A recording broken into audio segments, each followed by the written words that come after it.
when I withdraw from my RRT account, I already paid withholding tax, like you say. I cannot get the tax back. Right. You probably have to pay more than the withholding tax, depending on your income. Because I got the wrong understanding sometimes, and I think that's withholding tax. I just prepay, and then if this year and the same year, if I put the RSP money, same money back, then the money. Don't treat your RRSP like a savings account that you can go in and put money in and take out. Yeah, you're right. Because that money is really for when you retire. So that when you withdraw from this RRSP, when you retire, hopefully you're not working. So you're going to pay taxes at a lower level, right? Yeah. If you want to have savings where you put in money, take out as you need it, maybe look at a tax-free savings account. But understand the rules around a tax-free savings account. You have money, government again says, you can only put in maximum amount this year of $5,500 in a tax-free, right? You put in that amount, done. You take it out because you say, oh, I forgot I needed the money. You take it out. It's your money. You can take it out. Say, but I don't need the money now. I really need to put it back. Just understand that the rules say you can't put it back this year. You have to put it back the next year. Oh. Because if you put it back this year, it's going to look like you're putting in more than the maximum, and you are going to be taxed. Even you withdraw it already, they don't care. They think you already put it at the beginning, and you use all the room, and then you have no room to put it on this year. So that's why you need to understand the rules around all these different savings plans. Yeah. Ask questions if you're not sure. My question, is I got actually a kind of wrong information from my advisor, not me, because I'm not really understand. I asked my advisor if I sell the RSP account to me, and before I withdraw the money, I asked him if I withdraw it this year, and by some reason, if I from the other place get the same money and put it back, and for the withholding tax, I will be returned or refund. And he said yes. Then I withdraw the money. But by the end of the last year, when I decided to put it back, and he said, oh, you have no room to put it back. Yeah, there are different rules. That's why, unfortunately, you didn't get correct advice. Yeah. And it is important that you ask and understand what the rules are with How respect come the person, to each like you plan. say, he resisted on this kind of thing, and he still give me the wrong information on this? That's why I asked you, because I really don't know. You know what? If you have a problem and you think your advisor, your financial person is not giving you correct advice, they're pressuring you to invest, or they're doing things wrong, you can phone the OSC and ask what to do to make a complaint. The other thing would be to contact the firm, speak to their manager. Because you work with a financial representative, firms have a compliance officer, right? And that compliance officer has to ensure that these people follow the rules. You make a complaint. I understand you say it. Sorry, sir. Our next section is sorry, Chris. That's okay. Well, you got Chris' contact information. She's just a phone call away. So just call her, and all the wrapped out flyers and documents. Yes. Take it over there. Please help yourself to the literature and phone the OSC. Our contact center will be more than happy to answer any questions. Okay. Thank you. 感谢各位的第一场，然后我们下一场呢会在15分钟之后开始，大家可以休息一下。洗手间在这个门右转。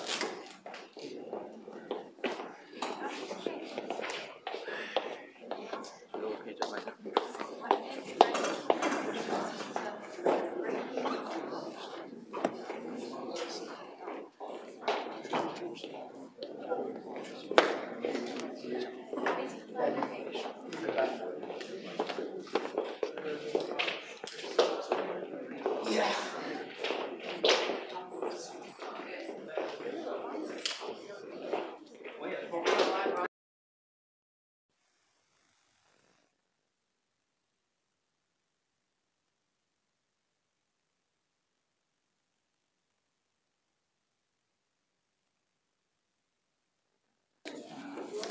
哎，我刚才从那个天地里401下来，下天地又过来。一路全是蓝的牌子，没一个红的。谁啊？那个是不是那个省嘛？选是不是这个叫？不是啊，这个区另外对，这个区是有2个，听着像一个印度人。蓝的。赵成俊也在这，赵成俊在过来一。他是不是跟那个在打？跟那个叫什么？庆黎啊？谁？李胜芳。哦，好像是。是不是？庆黎对。啊，那这一道热闹，不过现在自由党不行。啊，对。崩盘了，几乎是。对。就看了，那猪都能，现在更不就猪都能飞起来。就看那个。现在飞不起来，那就是江帮户。现在这是江帮户也在选。不是，我就说呀，上次自由党的那一次，不是猪都飞起来了，整个90里地区。这一次要看蓝营的那个猪飞起来。对。也不一定。他们说那个今天那个叫什么 Main Street 的调查是说，905是蓝的，他是特别蓝，所以他是那个一向都是他的民调都在小，不是他民调是说新民主党超过你，第一次。哦，有可能，我告诉你。是，他已经说了。有可能。他们那个左派有一种弃保效应，就像上次那个出走似的。是。就是那个他们一看 NDP 不行了，那个票 NDP 的票立刻就跑到那个。你现在看那个叫泰万，看那个。对。上次那不是那个都会选那个。选方嘛，后来我去他的那个 party， 选完之后，他根本没选上，可是那次呢，那个把 Harper 选下去了，然后那是 NDP， 他 NDP 的那个 party，哇，就因为那个 Liberal， 就是 Harper 下去了，那虽输犹胜，他们在那就跟过节，哇，花呼雀跃。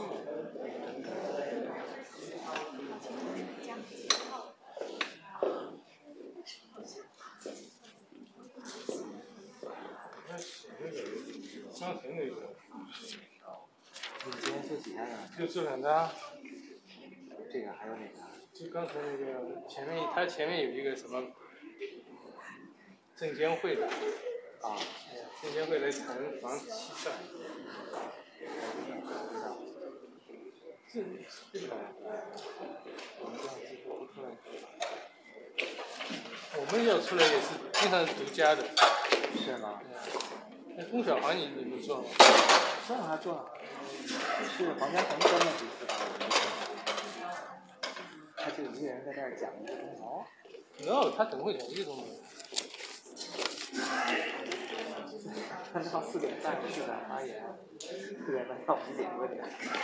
不可能吧？你说是想他们听人再人讲，对，1小时把他讲死了。而且现在这个季节，他哪有1个小时能讲？讲嘛，对啊。真是。想问问他关于什么讲的？老对手要当成长。这个他一句话，就导游负责人家问他很久了，一开始问他，他说我跟不住他的这个雄心壮志的转变。Ambitions, kind of following his ambitions.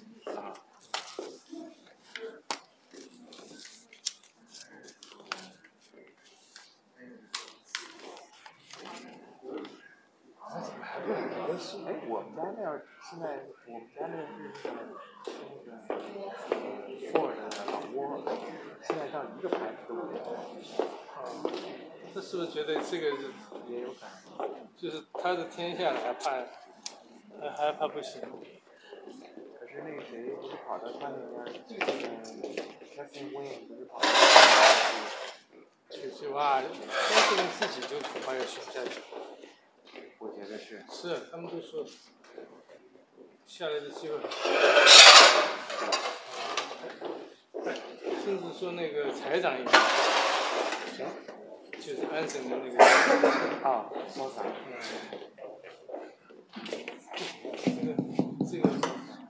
这个叫什么？叫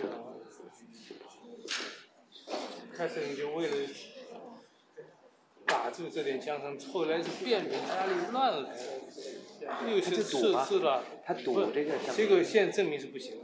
他现在他那个他人家厌烦他了，他赌说省民宁愿要宁愿要那个福利，不怕赤字，但实际上不是他这样赌的话，最后人家抛弃他，人家拿NDP 了。就是他现在除了花钱，就再没有别的招。没招了，对啊，所以真的人家从一般的就是说不喜欢他，到现在是显示是，如果今天那个民调是有道理的话，就是说他是厌烦他。可是为什么要等14年、15年？你说上次那个布达克太傻了。McCarthy的策略跟他是一样的，可是他上次居然选择都出来。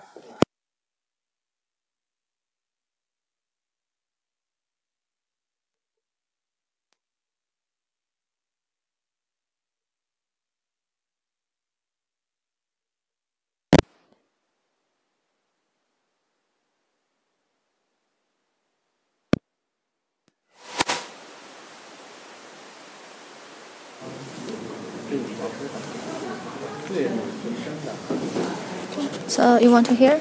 Check? It's on. Hello? Can you hear me? Check, check. Hello? Hello? Hello? Check, check, check. Check? Is it good?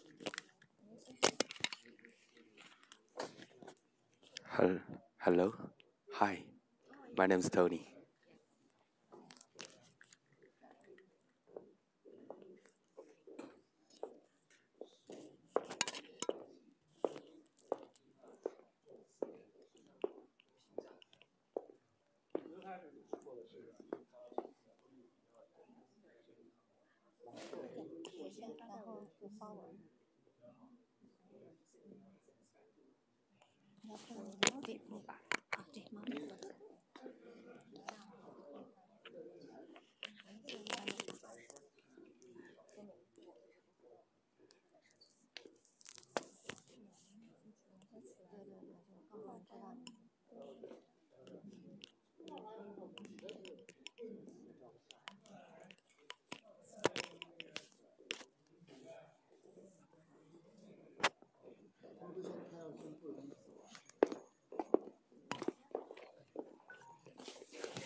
Well, this organization is helping young professionals to get themselves established, especially ones that are internationally trained. And my job really today is just I'm going to take questions for most of the time right here and see what they're interested in. But I'm going to talk a little bit about what I'm trying to do in the city with transit and housing, but also about my job and sort of some of the challenges and some of the things that I've learned in 4 years in this job that perhaps will be of interest to them as people who are professional and business people. Because I've had to learn how to work in the city government because I hadn't been there before, and so I'm going to share those experiences with them. You will be elected CEO, so what's the plan for the next 4 years? Well, I'm going to focus on making sure we actually build the transit that is in the plan for the first time ever, we have a multi-year, multi-project plan. We have money from the federal and provincial governments, $9 billion of money. So now the challenge is people badly need that, and the city's done a poor job, relatively speaking, for time building the transit. And then the second biggest challenge is with regard to affordable housing.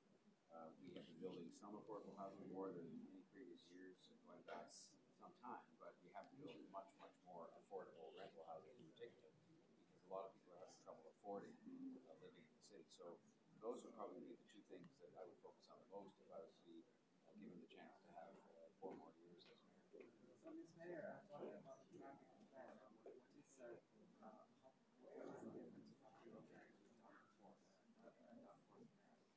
Well, we have not all the details yet on Mr. Ford's plan, but the good news is news that allows us to move forward better is if he form the next government he has pledged to, for example, give $5 billion additional dollars to the city of Toronto to help build a number of transit projects, including police farms. And that is a project that will help us a lot with the overcrowding on the Bloor, Danforth, and Yonge Street subways, and especially at Yonge and Bloor, which a lot of people experience every day. So I'm happy about that. And some of the other things are not as clear in terms of what his program would provide for, but I think the bottom line is that he has not only affirmed the support from the provincial government for transit, but he said he wants the government there will be even more. So that means now that all three parties, the Liberals, the NDP, and the Conservatives, have made a significant commitment to Toronto transit. And that makes me very happy because it means that no matter who wins, we have a commitment to transit in Toronto, and I think that is vitally badly needed by the city, by all parts of the city, and so we'll get to the details, I'm sure, as the rest of the campaign unfolds. Yeah, so the output is going to be the premier. How you deal with it? I get along fine with him. I mean, we once contested the mayor's office 4 years ago, but I think I also ran one time against Kathleen Wynne and had a good relationship with her. I dealt well with Stephen Harper when he was the Prime Minister, just as I do now with Justin Trudeau. My job as Mayor of Toronto is to get along with whoever happens to be the Premier of Ontario or the Prime Minister of Canada, so that I can form a partnership with them to make sure we get the money that we need to build transit and to address housing and to do all the different things that Toronto needs. And I think they feel the same way because they understand it. I've had conversations with all of them, Ms. Horvath, Mr. Ford, and Ms. Wynne, of course. And they understand that Toronto being healthy and successful is good for Ontario. So I don't anticipate any difficulty, no matter who wins the election, getting along with them and maintaining the good partnerships we formed with the current government. Do you have any?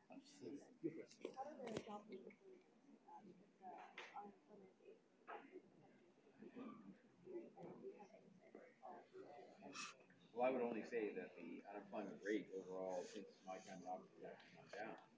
But we're never giving up on our efforts to attract more jobs here. So whether it's something big that we're working on like Amazon or many smaller opportunities we have to try and attract companies here. I go to Los Angeles to promote our film industry because that's a lot of jobs, 40,000 jobs.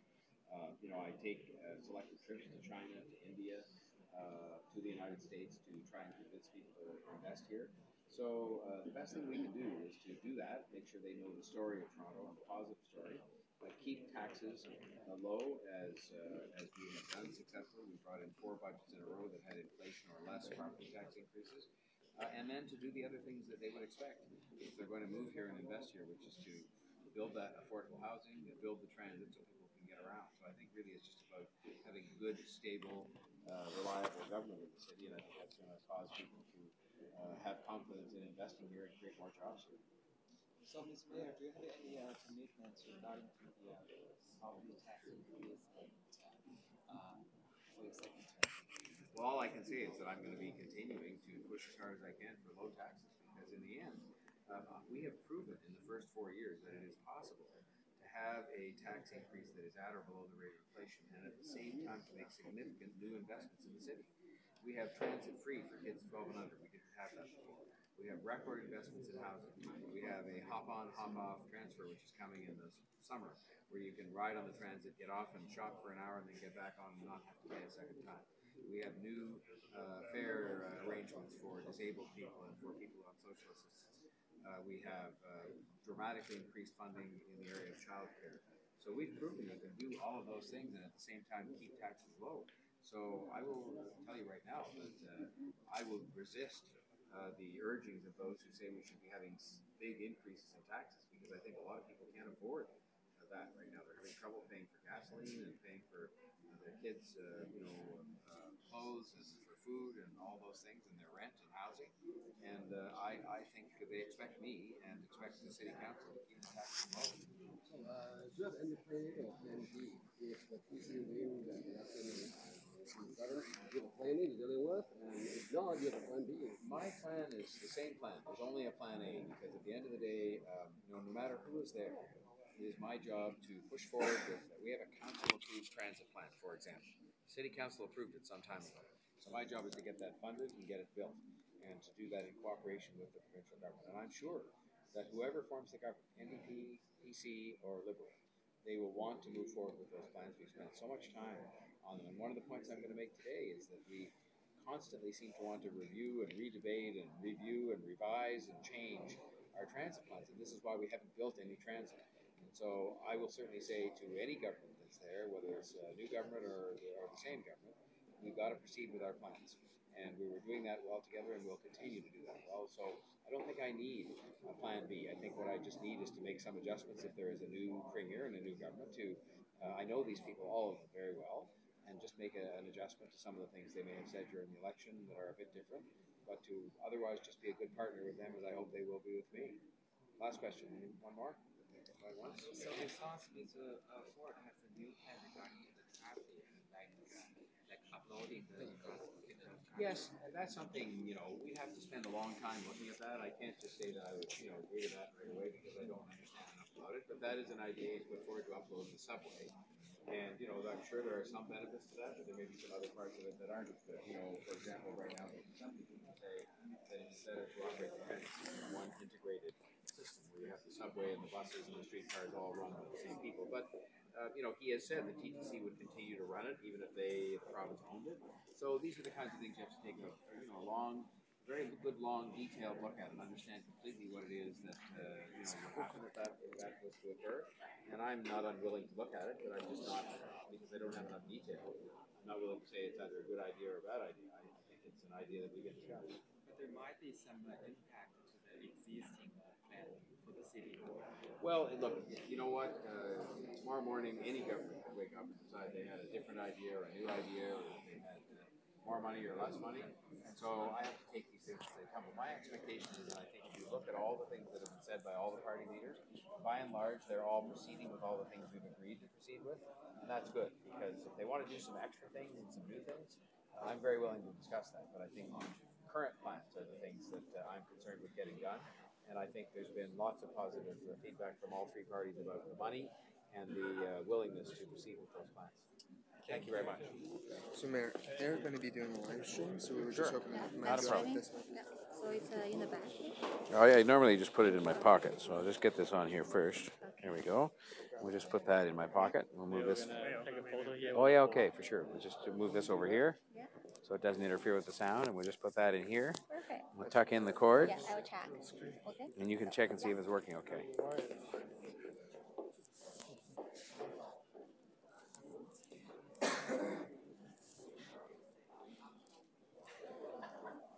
There we go. There. Okay, so.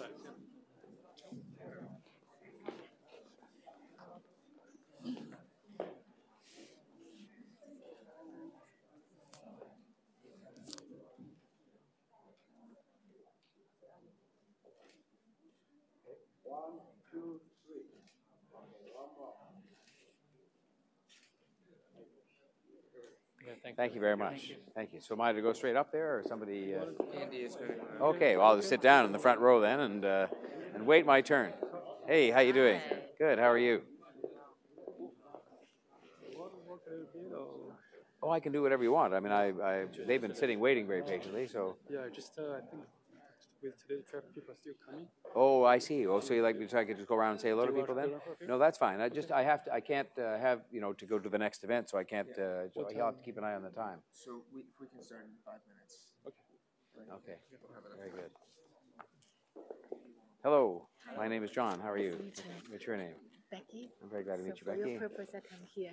Oh, thank you. And what do you do in your work life? I'm a financial planner. Oh, very good. In Toronto or in Toronto? Oh, very good. Area. How's it going? Okay. Great. Oh, that's good. The markets are a little bit the markets, unsteady this year. Some alternative investment. There's a lot of opportunities out Yeah. there. Does that include real estate? Do you do some real estate as well? No, I don't do real estate, but I have some referrals. I have some learn some, from different connection partners. Oh, good. Well, I'm glad to hear things are going well. Thank you for coming today. Great. Thank you. Hi, I'm John. What's your name? Irene. Irene, how are you doing? Good. Good. Thanks. And what kind of work do you do? Just for real estate. For real estate? Yeah. Yeah. And is that residential or commercial? Residential, few, and commercial. Oh, that's good. And how's that going? Is the market still pretty good? I feel healthy. Yeah. Actually. People tell me that. Yeah. That it's actually because you see all these stories, all the stories in the newspaper, and people I agree say. with that. Yeah. House for living, not for just people that, right? Yeah. I feel so okay because I have a lot of just, older clients and the back and just changing this for the small house to the bigger house. Yeah. That's fine. Well, that's a good thing if people. Once the mortgage is really tough. Yeah, and they is it harder now because of the changes to the rules? Is that why? Because of the rule changes? Yeah. But in a sense, I agree with that. And the rates change. Yeah, the rates are going up a little bit. I mean, not too much, but they've gone up a bit. What, 1 point maybe, eh? Have they gone up 1 point? Yeah. But I agree with that policy. I think it's much healthier. Just to sort of make sure people don't borrow too much. You're right. That's keeps people crazy sometimes. Yeah, of course. No problem at all.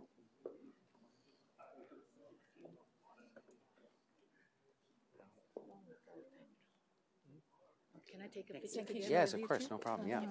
He got the camera. Same one? Same Here's the camera. There we go. Okay.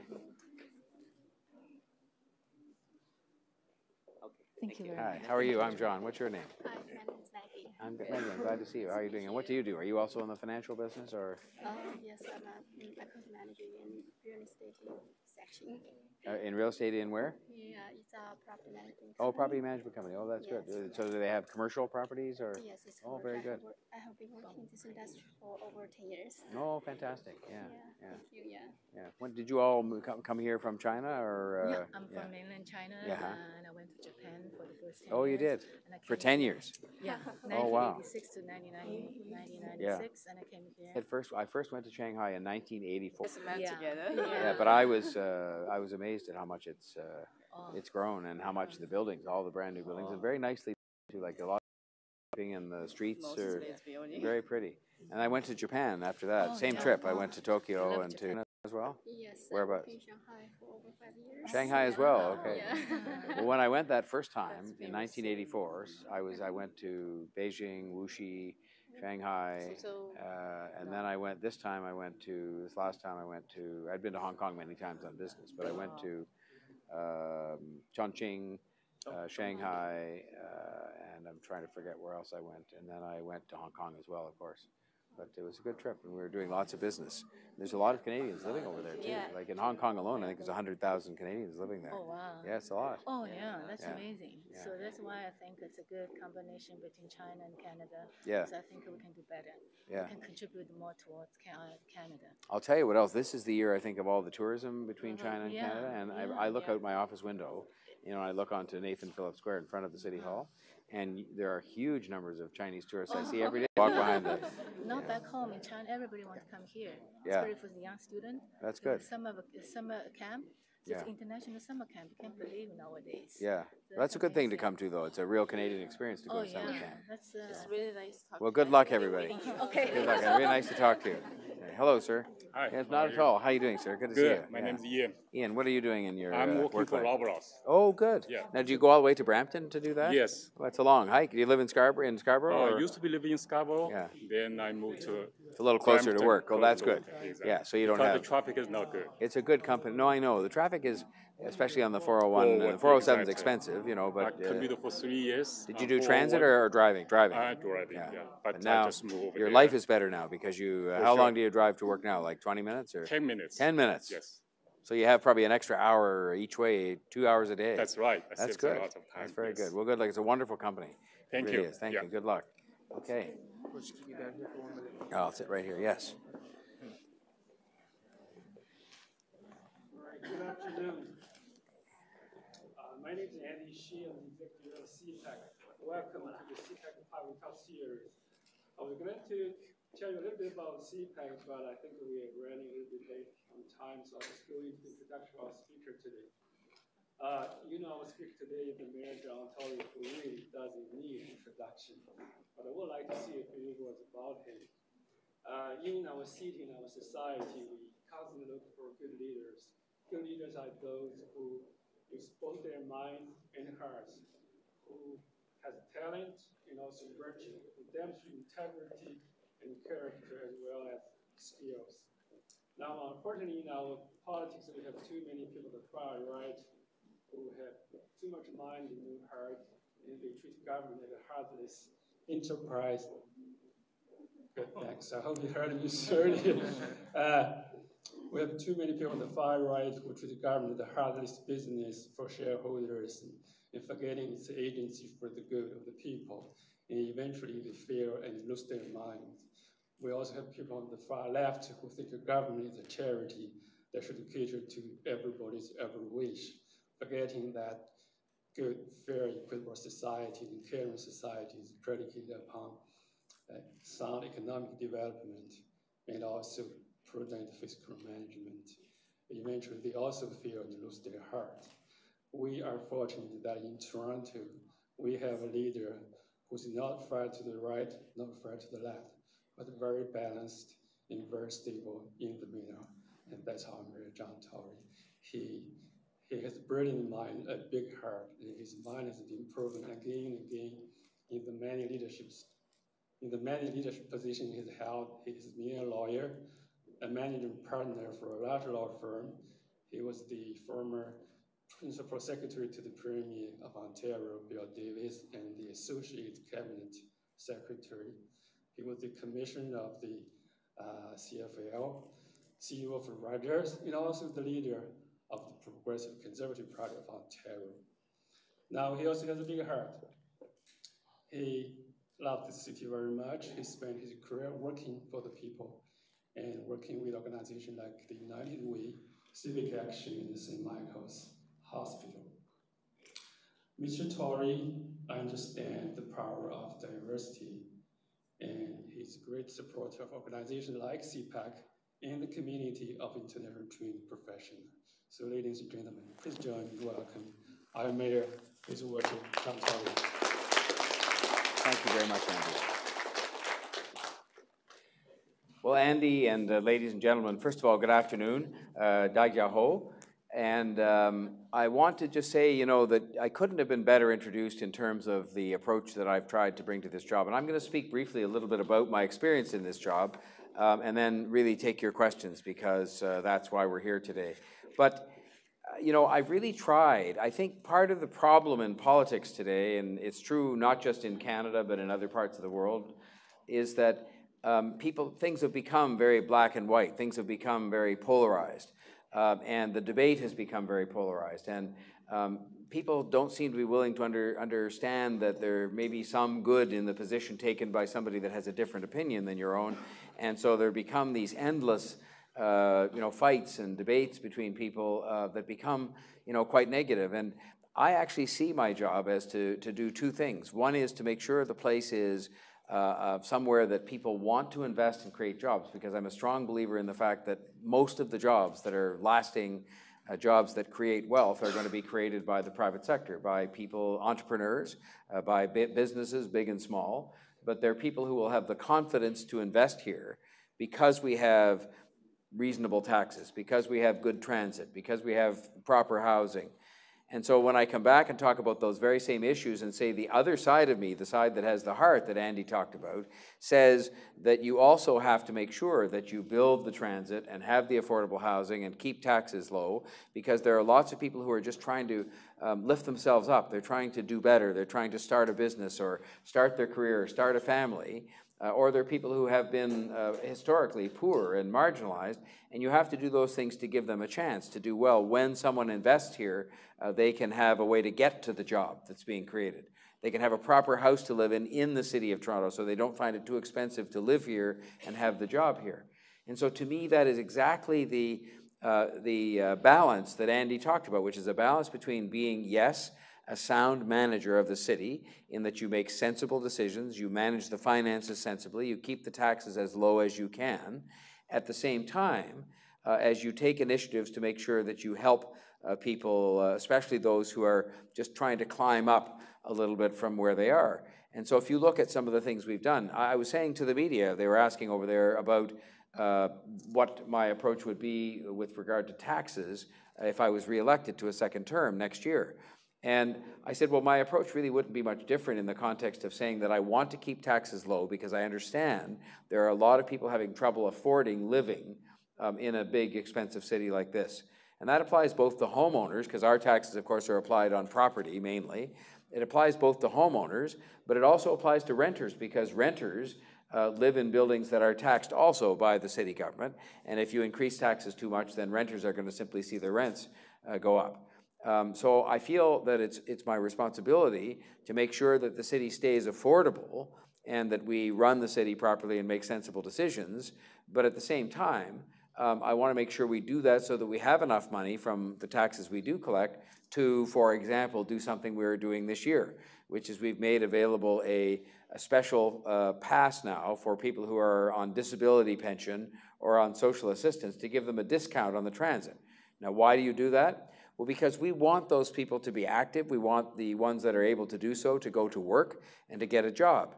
And if they have slightly less burden to bear in terms of transit fares, it will make it easier for them to go to work and easier for them to afford to live in the city. We will use that money, if we carefully look after it, to make investments in housing, which we've done. We made record investments in housing in this year's budget, 2018. And that is going to help create more places for more people to live at an affordable rent in particular. And so again, this was a perfect description of what I see as the challenge of the job. And I'm often under great pressure to dramatically increase taxes. And my answer to that is to say, well, first of all, we can find ways to better use the money that we have and still do lots of new things. But also, if you did increase taxes by 5 or 6%, as I'm often encouraged to do, there's a lot of young people and especially older people who will find that a very burdensome thing for them. Because older people, for example, and it's easier to talk about them and their circumstances, are on a fixed income usually, a pension income of some kind that does not go up. Most people do not have indexed pensions. They just have a pension and that's what it is. Sometimes they only have Canada pension. So for them to pay rent or pay their property taxes and have them going up 5 or 6% a year when their pension is not going up at all is going to cause a problem that sooner or later will cause them not to be able to stay in their homes. And if you go to the other end of the spectrum, and we were talking about this over here, and you have young people who nowadays, because of the size of the mortgages they're having to take out, are making very precise calculations about buying a house. So they calculate, what am I going to have to pay every month in a mortgage payment, in property taxes, and insurance that are all included in what you have to do when you buy a house. And if you suddenly start having that going up 5 or 6% because we've decided it's okay just to have it go up 5 or 6%, that is going to cause, I think, as you know, there are people in this room in financial planning, that's going to cause problems for a lot of young families that are starting out, and we want them to own a home. And so that balance is a very important thing that I would have got up and talked about in any event if Andy hadn't mentioned it in the course of his very kind introduction. May I just make a couple of more comments about this job, because I'd much rather hear your questions and hear from things that you'd like to hear about from me. And I'll just say to you that what I set out to do when I got the job, I really didn't think that I should behave any differently or conduct myself any differently than when I was running a large law firm or running a big company. And what do you do when you're running a large law firm or a big company? It is different because it is the government and you have the public interest to take into account. But in terms of my own personal conduct in the job, and that's what I'm referring to, of course there are different approaches you take. It's not a private business, the government, but it is something that you run in a way that is run responsibly.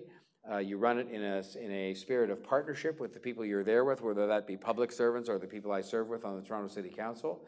You run it in a spirit of partnership with the other governments because Toronto can't be successful without the support and investment of the federal and provincial governments, because we're such a big city. We need their investment and we need their money, quite frankly, to build transit and to build housing and so on. You run it in a way that is civilized and decent. If I had behaved the way when I was running Rogers or running a law firm, if I had behaved in the way that some people behave sometimes when they're in politics, somebody would have called me into their office and said, well, why are you behaving that way? And if you keep doing that, you might lose your job.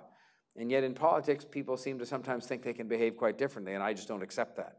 And I hope that you've seen in my case that when I go to city council, I will get into a debate with somebody because I have views that are often different than other people on the council, but I don't get into the sort of the name calling and the yelling because I just think that's not what people sent me there to do. And so one of the first things that I thought I had to do and that I've tried very hard to do, and you can tell me whether we've had some success, not perfect, but to restore stability at the City Hall and to have people feeling that they have honest government that is government of integrity, and that whether they agree or disagree with exactly what I'm doing, at least they feel that I'm going about it with my colleagues in an honest and straightforward way, and that I'm doing it in a way where I explain what I'm trying to do to people and don't just say, well, that's just my view and all the other people are wrong. I try very hard, actually never to say, that's just my view and everybody else is wrong. I've tried to reach out on virtually every issue, and I'll come to this in a different context because there does come a time when you have to decide what you're going to do, and move forward with it. You can't go on forever sitting down with the people who are having a different opinion and say, well, let's try and reach a compromise. You try to do that, but there is a time when you have to say, fine, we just can't have a compromise here, and that's why we have a vote at the City Council, and the majority is what you decide to do, and that's what's happened for centuries here. But I've tried to do that to bring that stability back in that partnership. What I've tried to address in terms of the substance of the issues I'm addressing are the same things that I ran on, because I think it's important that you seek the office. People reward you with the office based on what you said you would do and who you are and how you said you'd behave, and then you should try and follow through and as best you can do the things you said you would do. So my priorities have been traffic and transit, where we have for the first time a network transit plan for the whole city with many years of projects that are all underway now at different stages of their construction, including one very close to here. I saw the construction of the tracks for Smart Track as I passed by on my way here just a few minutes ago, and because one of the stations is going to have some impact on this place, but there's going to be a station right nearby here. We've tried to address affordable housing, and for the first time since the city set targets in 2009, we're actually meeting those targets. How are we doing that? We're saying the city has something that is very valuable in the context of getting more affordable housing built, and that is land. We own a lot of land. And we've said we would make pieces of that land available to private sector housing developers as long as they commit to us that they will build affordable rental housing on those lands. And we've had very successful projects now that have, for the first time, allowed us to meet the targets that were set back in 2009. They'd never been met before, those targets. But now what we have to do is those targets, frankly, when they were set in 2009, were too modest. So we have to increase them significantly because the city is growing so fast. We said we were going to attract jobs to the city, and we made some reference to that earlier on, so I don't need to go over that. But my job has been, and that's why I traveled to Hong Kong and Shanghai and Chongqing and cities, Tokyo, and Bangalore and Mumbai and New Delhi, because we've got to get people from around the world who are looking for ways to do business in North America to pick Toronto. And that's why I go on those trips. That's the sole reason I go on those trips, is to sort of convince people and tell them the story of the life that we live here and why it's a good place for them to invest, and why we will have an environment here that is safe, that keeps taxes responsible, that to make sure we have proper transit for people to get around and so on, and I go and tell them that story. And we've had some success with investment from all of those countries and all of those cities here in Toronto. And then finally, I've made considerable reference to this, I won't go over it, but I promised that I would look after the finances of the city in a responsible manner. And I would only tell you that when our credit rating agency from New York, we have two of them, when they've looked at our finances, they are the most objective people at all, because they represent the people that have loaned money to the city. So they're obviously looking very carefully at how we're managing the finances of the city in the interests of their bondholder customers. And they have said that the city is well managed financially and that it's a stable, well-managed city. And I think that's the people I would prefer to quote rather than tell you myself that we've done a good job at that. If I had a frustration, I would say to you that it is the length of time it takes to get things done. Even today, I came directly here from opening a new part of the bike trail. There's a bike trail that runs right along the lakeshore all the way from Humber Bay and Etobicoke to the eastern beaches. It's 22 kilometers long. It's called the Martin Goodman Trail. Some of you might have ridden your bikes or walked on it. And since 2003, there's been one little gap in the entire trail, 22 kilometers of 750 meters, where you had to go out onto a busy street with a lot of heavy trucks on it and so on and ride your bike there because no one had found a way to build the 750 meters into the bike trail. And so they talked about it since 2003. They then had it all ready to go in 2013, and somebody changed their mind. And so today we were announcing that actually the construction is beginning in a few weeks on that, because we included it in this year's plans, we included it in the budget, and we just said, let's get on with it. And it's going to be environmentally sensitive, and it's going to be well built, but it's going to finally take that, just that slightly less than 1 kilometer, and make it safe for people to now not have to go on the busy street with the trucks when they're riding their bike. And thousands of people go back and forth every year because it's a wonderful ride all the way along the lake. But that's an example of how things take a long, long time to get done. Imagine that, 2003, so 15 years from when they first started talking about it. And I will tell you why that happens. Part of it is explainable, because I think you all know that when these are public projects, especially big transit projects, we were just talking in the other room about the fact that the government has come to CPAC here and said, we need a small piece of your land in order to build Smart Track. So it takes time to decide what piece of land they need. Then they have some discussions with the board of directors and others, and maybe they can get a different piece of land that's better for CPAC. And then it takes them time to design the station or the tracks or whatever needs to be designed, and have the environmental studies that need to be done to make sure we're not doing anything damage to the environment. So I understand that that takes time. And we do things carefully in this country in that regard, so that people's rights aren't trampled on, or that the environment isn't destroyed by projects that are very good and much needed projects.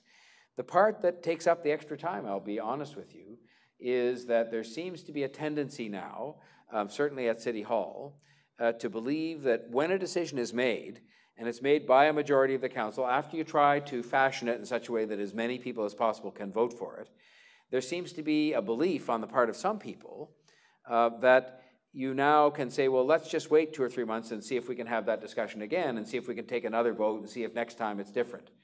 And you know, even once or twice, I'd say that's fair enough. But when you get to the point with something like the Scarborough subway extension, you know, which many of you will be familiar with, where we've had a vote, depending on who's doing the counting, we've had somewhere between, say, 9 and 12 votes to say, yes, we're proceeding with the Scarborough-Bloor-Danforth subway extension, which will finally connect the Scarborough Civic Centre and the Town Centre to the rest of the subway line. People want to keep having that debate and the vote over and over and over again. And I say, well, no, we can't keep doing that. We've actually got to build this now that it's been decided upon by all 3 governments, federal, provincial, and city. And at the city level, we've had at least, say, 10 votes on it, saying, yes, we should go forward with the subway.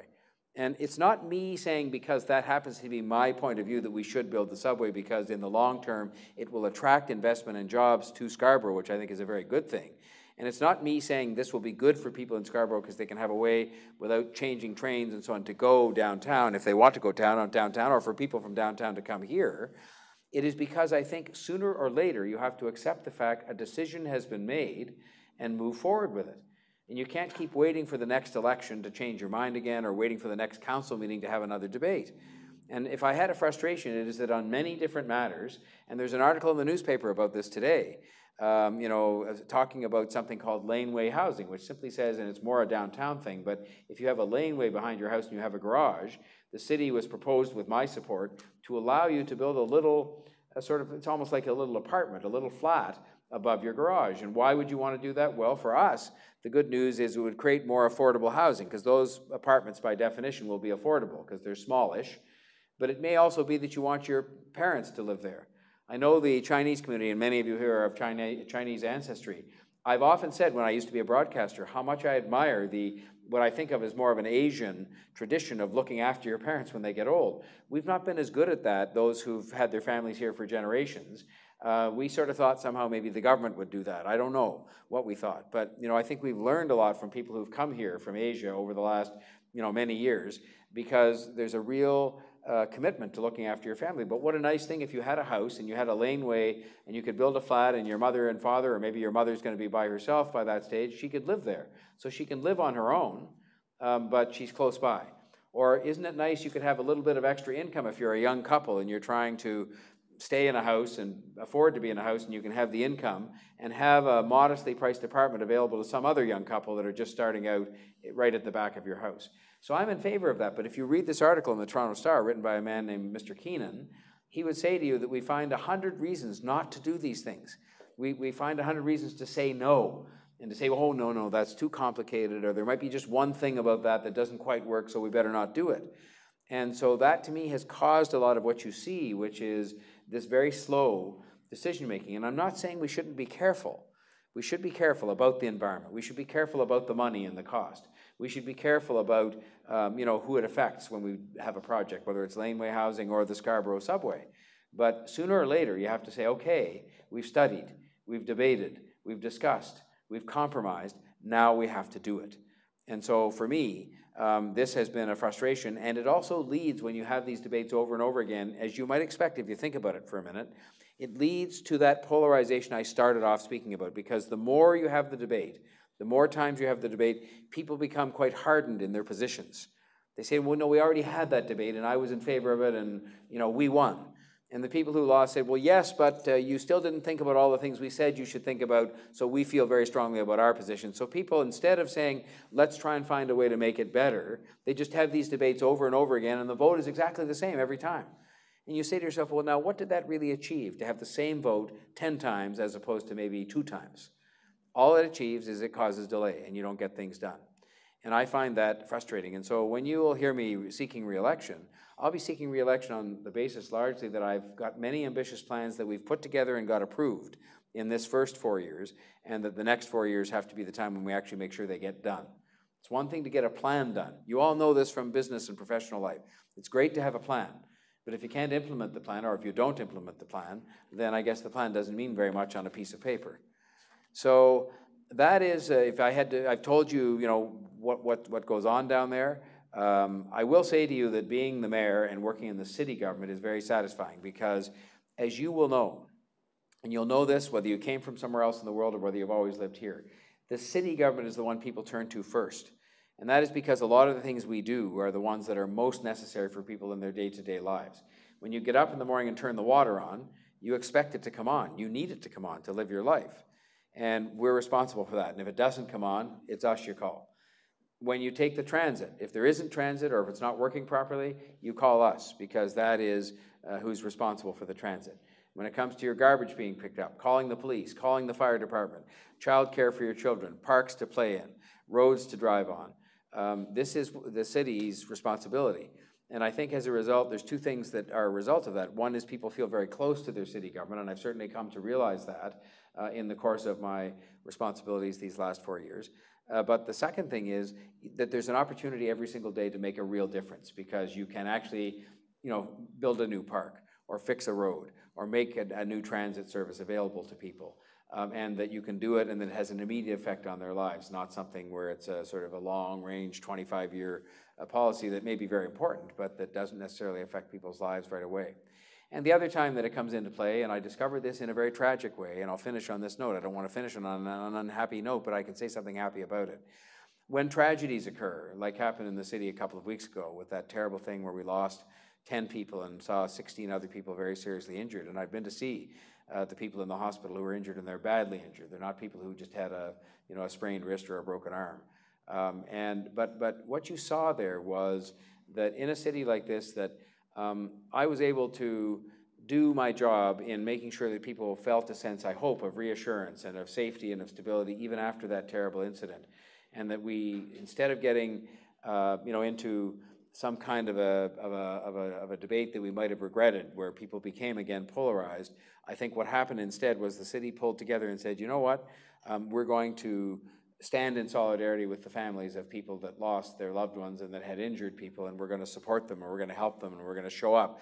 It was amazing for me to see that for the people, because I went to pretty well all the funeral homes of those who died, there were thousands of people who came, and it was not thousands of people who knew these victims. It was thousands of people who came, like people probably in this room, to say, I came here just so you would know people were thinking about you in the city.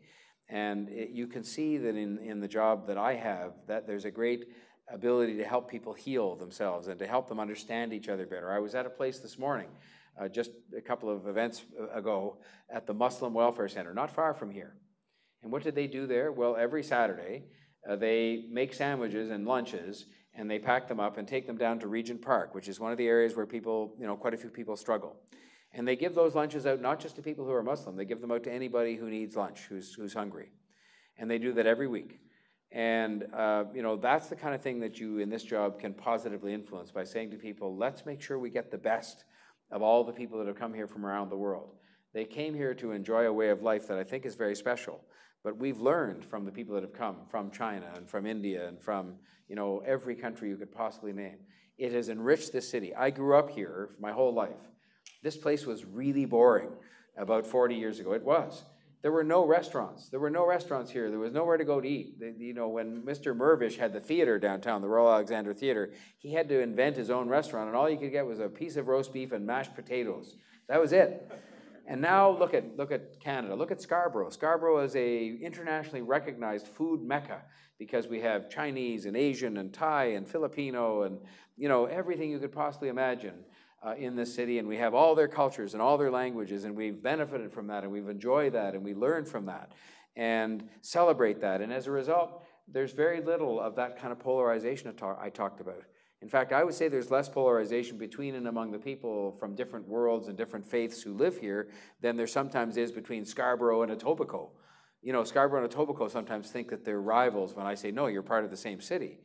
So I'll stop there and just say that I'm very, very glad that CPAC exists, because I know it exists to help people get together who are professionals and entrepreneurs and to enrich themselves, in some cases to find it easier to integrate into our city, because I know it's a challenge. When you come from somewhere else, you have lived in a different place, you might have spoken a different language and not have spoken English first. I know how challenging it is and how courageous it is to do that. But the more support you can have from peers and the more you can get together and discuss things that you have in common as professional and business people, I think the better that is. And I only hope that over time we will see much more integration take place between the Board of Trade or the the Law Society or the accounting and groups like this, so that we can all together be talking about the things we're all interested in together. It's coming, but it's taking time. So now it's time for you to ask questions or make comments, and please don't be shy. Please get up and say whatever you want to say, and if it's something that's a criticism of what I've been doing, you go ahead and do that too. That's not a problem. Yes, sir. It's on. Thank you very much. First of all, thank you for spending time with us. I work for University of Toronto, so whatever you do impacts me a great deal. I appreciate your leadership in making Toronto a better place to live. So my question is regarding your personal life and public life. I think as immigrant, and a lot of people in this room are, we see politicians are busy people. They sacrifice a great deal of their personal life. For you in particular, if you still work as a lawyer, law firm, or in Rogers, or whatever, you probably make a lot more money than you do Definitely. as mayor. So what's the motivation for you to run for public office and serve as the mayor? Can you use your personal story to motivate those immigrants to engage in public Yes, life? and I very much like to do that, because I would love to see some of you, and it isn't just about running for office, it's also about doing other forms of public service or even volunteer civic engagement, because I'll start with the first thing, which is that I believe that, what is the saying that it's in different religious scriptures and so on, but it's a saying that we use very commonly with our children, but it says something to people to whom much is given, and much is expected in return. And I've been very lucky in my life to have a life where I was fortunate to get a good education. I grew up in a good family. My father was a business person and a lawyer. My mother looked after us and raised us. And then I went on to have a career where I was fortunate in terms of the level that I was able to reach in law and in business. And it allowed me the latitude, which not everybody has, and I'm honest about that, and I think we have to find ways to make sure other people feel they can have the latitude in their lives. When you mention money, I mean, all of us have to live. And the mayor receives a very good salary, but it's not as much as I would have made doing something else. But you come to realize that, to those to whom much is given, much is expected in return.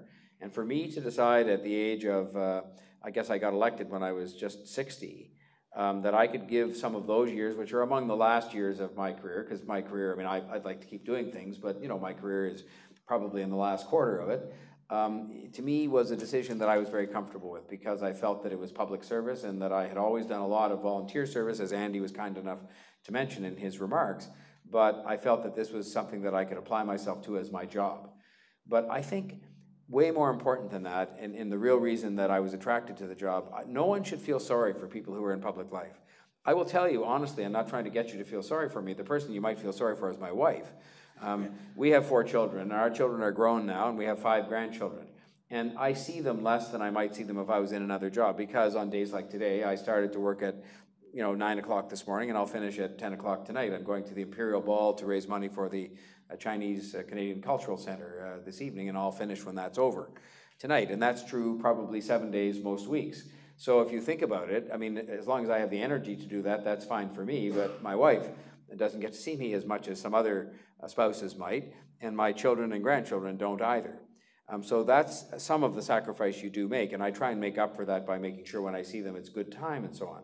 But I would say to you that it is so important that we get engaged in our city, and the place you can have the most impact on the future of the city in terms of jobs for the children of people in this room, proper housing, because if you don't start now, you heard what I was saying earlier on about how long things take. If we don't start now to make the plans to make sure there is the affordable housing so that your children can live in the city and can stay here no matter what job they have, then it won't get done.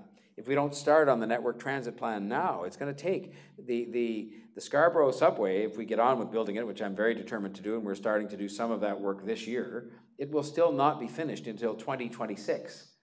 So I sort of felt that I should get into the government to try and get some things done, but also because it is the place where on all those things I talked about, a clean environment, housing, transit, and so on, the place you could make the biggest difference is to be the mayor of the city. And so to me, it's a combination of that public service. It's a matter of going in there with a very clear idea on what I think has to get done and then trying to get it done.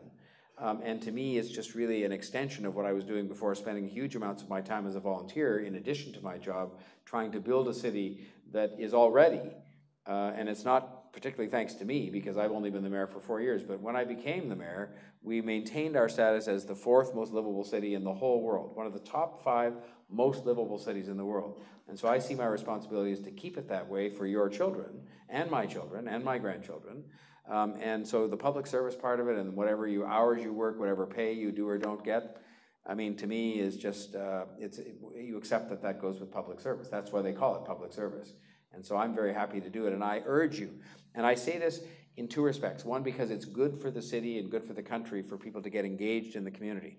But when I see young people, even younger than most in this room, I say to them, because I believe it passionately, volunteer service and engagement in the community, whether it's in charity or in politics or an advocacy group about the environment or tenants' rights or whatever, that is the #1 thing you will do in your life that will advance your career.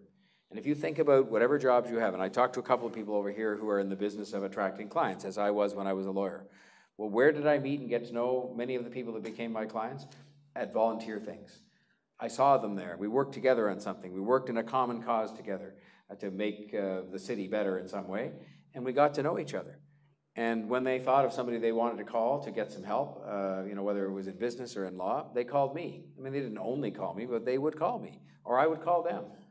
And so it isn't really about that. It's about making the city a better place. But I will just tell you, in terms of your career and getting a chance early on to take on responsibility, because when you walk in as a volunteer to some organization, including CPAC, I might say, I guarantee you there's not one organization in town of any kind that will say to you, I'm terribly sorry, we have way too many volunteers, we don't have room for you. They're all short of volunteers. If you went to a hospital to volunteer for a few hours a week to just help push people around in wheelchairs, I guarantee you they won't say, we're full up, we don't have any room for you. They need people. And even just pushing wheelchairs around a hospital, if you think you're doing something really good for the people in the hospital, but you're also doing something that's good for yourself. And so to me, I would urge people, including running for public office. We were talking outside about the press, and a lot of people say, oh, I don't want to run for public office because I don't have a private life and the press will be hounding me all the time. That's not true. They ask their questions, they have their job to do. If you do something silly in your private life, then they're going to probably write you up. But otherwise, they treat you respectfully most of the time, the vast majority of the time, and hopefully you treat them respectfully as well. They have their job to do. And it isn't a reason to be afraid to run for public office or to be in public service. Who else has a question? Yes, over there, sir. Maybe would you get the microphone so everybody can hear you? Yeah, just over there. Thank you. I guess this might be a long shot, but just a quick question regarding China and Canada free trade agreement, FTA. Obviously, that's being discussed right now at federal level, right? But I think Toronto is a big city and major hub for international trade, and you yourself mentioned you go out overseas and you try to attract foreign investment and businesses. So we've heard the different opinions about Canada's stance on that issue, right? We're going to take a progressive approach, and then some people will say Canada been patronizing other countries, right? And then we're such a good country, and then we have a high stance on a lot of issues. But what are we? I mean, what is your stance there? Well, are we voicing our opinion, from the city of Toronto standpoint? We haven't had much to say about it. I've been asked, and I've said what you might expect me to say, and your question was very well put in the sense that you yourself indicated the balancing act that has to go on, because we have some things that we believe in here. Let's take it away from the area of human rights, which is a big concern here, and a concern that we hold very dear as part of our way of life here that people admire. But let's talk about something that's less controversial but very important, which is, say, the environment. And we have some concerns about that that we think are very important for the world at large and for Canada, because it's our country and we can't tell other people what to do. But if we're going to reach an agreement that has to do with doing business with each other, which would be good for us. I think to have a more open trading relationship with China would be a good thing for Canada. How could it not be? For us to have freer access to the biggest market, or the second biggest market in the world in terms of biggest in population, not as big as the United States in terms of consumer spending, but to have access to that would be a good thing. But it's like any other agreement. It's like I was talking about earlier on. You have to decide, well, based on what your principles are about different things that you believe in, and the principles of the other person that's trying to reach an agreement with you, are you so far apart on those things that it is not appropriate for you to have an agreement that is about jobs and trade and selling things back and forth? And so I think what's going on now in this country, and probably in China as well, I can't speak to China, is those discussions are happening to say, well, should we do this? And how can we sort out some of the other things that are very important that go along with jobs and investment and that are important to Canadians, and make sure then that we can comfortably enter into an agreement like that, which I think most people would acknowledge would be beneficial to our country, as I hope it would be for China. So I'm favorably disposed to having the discussions, but I think there are always around these discussions, some lines that people draw, just as you're seeing now with the United States. And with the United States, there are lines that are around those discussions that will determine whether we can come to a new agreement, as I hope we can. NAFTA has been very good for Canada, in my view. Not everybody agrees with that, but I think it's been extremely good for us. But there are some changes that President Trump wants, and we're going to have to decide as a country, are those changes acceptable to us or not? And there's a price to be paid if we don't accept those changes and he walks away.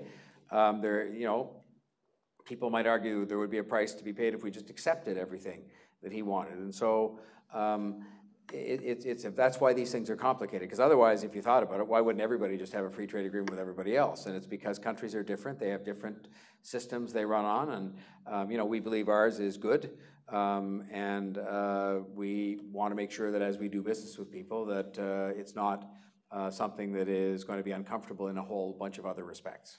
So, yes, right here.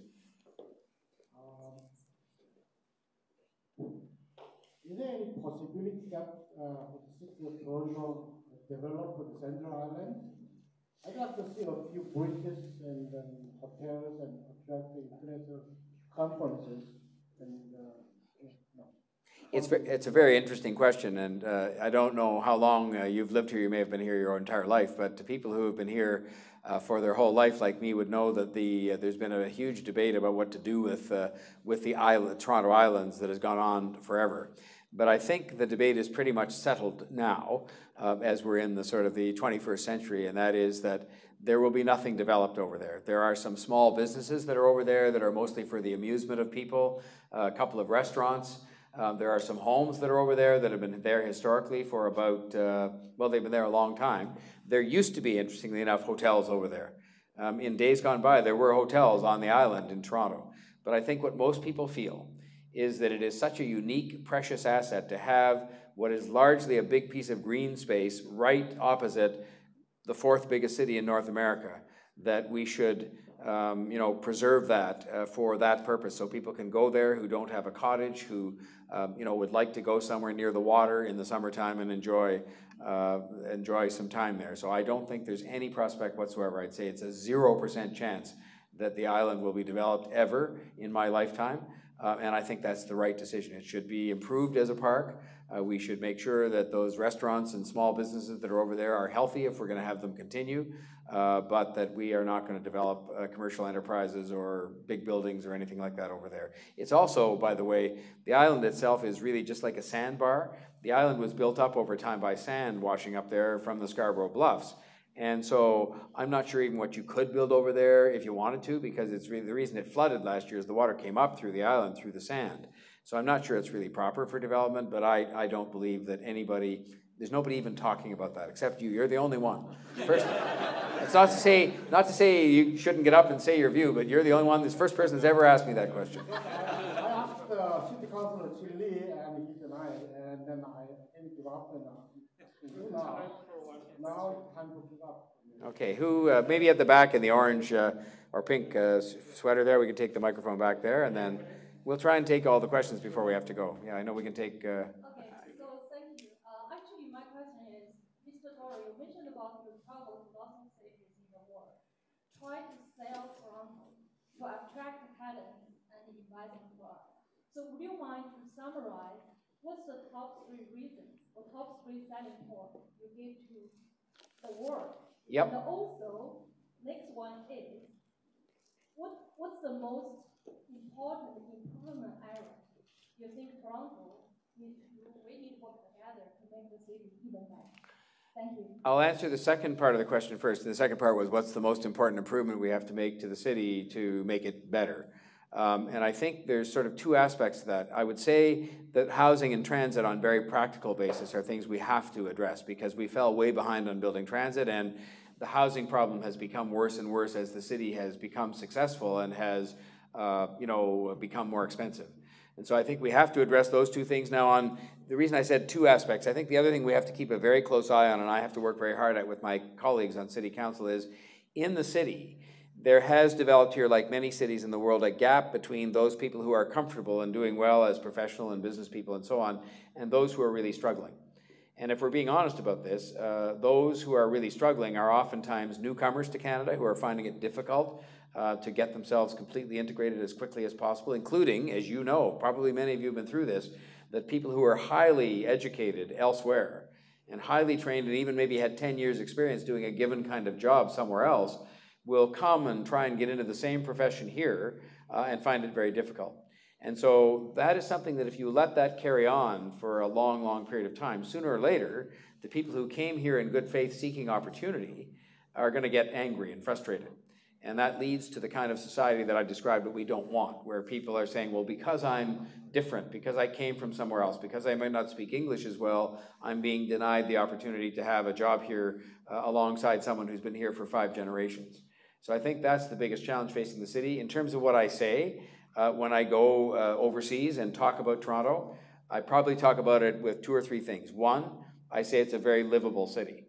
It's livable in the context that, the life here, while it's a big city and it's hectic sometimes, we have managed to make sure we care for each other and that we provide for parks and things that allow people to know as well that it's safe here. I mean, I talk about that a lot because there are other places in the world where it's not as safe as it is here. I talk about how people respect each other here and how we embrace each other, and that there really is very little in the way of tension between groups. I spoke at a conference of mayors from around the world in Chicago about a year ago. And the question asked by the moderator of the panel was, well, how are you dealing with the tensions that we see in cities all around the world now? And of course, the tensions they were referring to were tensions based on race or based on religion. And, you read about them in cities around the world. And I said, when it came my turn to speak, I said, well, we have some work to do to make sure people are included completely in the life of the city. But if you said, is there a lot of tension between people who are Asian and people who are not, or people who are Muslim and people who are Jewish, or people who are, black and people who are white? The answer is no, there's some. We have to keep our eye on it, but it's really here, I think, not, we we embrace people who are different. We have such a diverse population that we just, you know, sort of say, well, that's part of living in Canada. It's a wonderful part of living in Canada for all the reasons that I mentioned earlier. So I mentioned livability, stability, safety, and so on. I mentioned respect and the embracing of diversity and the very fact we have diversity. And then the third thing I talk about is opportunity. And the opportunity is in two respects. First, we have an opportunity here in Canada itself, and I think hopefully most of you have experienced the fact that you can come here from somewhere else and be almost anything you want to be. And what we've got to work on is how long it takes to become that, if you're trained already, but you can be almost anything you want to be in this country, no matter what your skin color or where you come from or what your religious faith is or what your sexual orientation is. We say we want to teach people to be the best that they can be, and that's extremely important. And then the second opportunity that I often will talk about, because let's be frank, people are sometimes skittish or, you know, a bit nervous about going to the United States. The United States is a big country, it's a world power, which we're sort of not. And I think that I say to people, you can have all the benefits of being in Canada and having our way of life and having this stability and this opportunity and being very close to the United States market. So if you're in a business or you want to do something that involves having access to the biggest market in the world, you're really close. You know, you can go there on 1 hour on a plane ride, you can drive your car 2 hours and be at the border. So you're close to the United States, but you're here in Canada. And I think when I sort of often make that description, livability, safety, stability, embracing of diversity and opportunity, both homegrown opportunity and access to the US market, a lot of people, and there's much more to it than that, but those are the kinds of messages that I talk about our excellent education system, I talk about you know, the great banking system, the life sciences businesses, I could go on, but it's all about livability, it's about diversity and respect for people, and it's about opportunity. And I think when you talk about those things here, frankly, there's a reason why we're in the top 5. And there's also a reason, and look, I'm going to be a proud Canadian for a moment because there's nothing wrong with that. I mean, many of you, most of you are Canadians, and many of you will, I'm sure, become Canadians if you're not. There's a reason if you think about it. There are 4,400 cities in the world. Of the top 10 most livable cities in the world, 4 of them are Canadian. So that's not a coincidence. There's a reason for that. And it's no reason to be complacent or smug or arrogant, but there's a reason that we've done some things right here in terms of how we live and how we govern our cities and how we treat each other and how we you know, work that has produced that result. And that's a pretty special result. And the challenge becomes for people like me and you to keep it that way. So that I often say the real test, and I'll finish on this note because I can see Andy's got the hook. You know, they say to get the hook out. You know, at the Academy Awards and the Oscars, they play the music and then you know it's time to leave. But I think it's because I have to go to my next event. That's why, and you have other things to do. But I say the challenge in my job and what you should think about when you vote, and I'm not trying to tell you how to vote at all, I won't, but I think the thing we should all think about isn't what's somebody saying that they're going to do tomorrow. That's not unimportant. But the most important thing is to ask yourself the question, who do you think, in the context of electing any government, city government, provincial government, federal government, is going to maintain and improve the status of life, the quality of life that we have in Toronto, for example, because we live here? Who's going to improve that, and so that in 25 years, you'll all be able to say, well, you know what, things are as good or better today than they were back in 2018. That's the real question. It's not what people are going to do for you tomorrow morning. That's interesting, and it's not unimportant. But the really important thing is, what decisions are going to be made now about the things that matter to you and your children and grandchildren that will have an impact in particular in 25 years and will make sure somebody can be standing here who is the mayor, because I can assure you it won't be me. My wife will have left me by then if I'm still the mayor. I won't be. But what person, what government, what policy will make sure Toronto is as good in 25 years as it is today? And that's the real question, I think, and it's a question I ask myself every day when I go to work. Is the decision I'm helping to make today with my colleagues a decision that's going to make sure this city is better in 25 years? Hopefully better tomorrow too, but better in 25 years, and that it's going to still be admired around the world, and people will still want to come from all over the world to come and live here, because we need that to continue to happen as well. Thank you so much for having me and for your patience, and I'll see you again. I'll come back another time if you're interested, and we'll do this again. Thank you. Well, I know you have a lot. I just want to say, ask our president here to say a few words for thank you. Thank you very much. Thank you very much. Thank you. I'll sit and listen to you speak. Well, I just want to briefly thank Mayor John Tory. Being the mayor of the largest cities, he's a little bit busy every day, and schedule starting from 9 a.m. this morning to 10 p.m. tonight. And I also want to welcome everybody to CPAC. I think CPAC was set up 25 years ago to help immigrant professionals with their career. And we believe that it takes too long for immigrant professionals to be fully integrated into Canada. So anything we can do to shorten that period of time, I think is really meaningful for the individual, but also for the Canadian economy. And I think the CPAC Public Forum is really set up for that purpose, for the people to interact with each other and to learn from the speaker as well. And I think that Mayor John Tory has spoken many times about the important contribution that the Chinese community has made to the city of Toronto. And you have attended a number of CPAC's annual gala. And today your presence here, again, speak volumes and demonstrate your care about for the community. And we really thank you for that. Thank you very much. Thank you very, very much. Thank you very much. Thank you. Appreciate it. I don't have many questions. I have a question I want to ask, but I have to respect the mayor's schedule. I've been getting reminders and reminders. He's got another thing to go. So thank you very much. Thank you very much. Thank you. Thank you. Thank you. Good luck to everybody. Thank you very much. Thanks. Thanks a lot. Thank you, sir. All the very best. Thank you. Thanks very much. Thank you. Thank you, ma'am. It's nice to see you. Thank you, sir. Very much. Thanks for coming. Thank you very much. Good to see you again. Thank you. Thanks a lot. Thank you for your question, too. Thank you very much. Thank you. Okay, thanks, sir. Good luck. Yeah, they were good questions. Very good. Can I take the speaker? Oh, yes, of course. That's a good idea. You want that back. That's a lot of money. Still being recorded. I'd be sitting in my car talking on the phone. You'd be saying, why is he talking on the phone through this room? Thanks very much. Okay. No problem.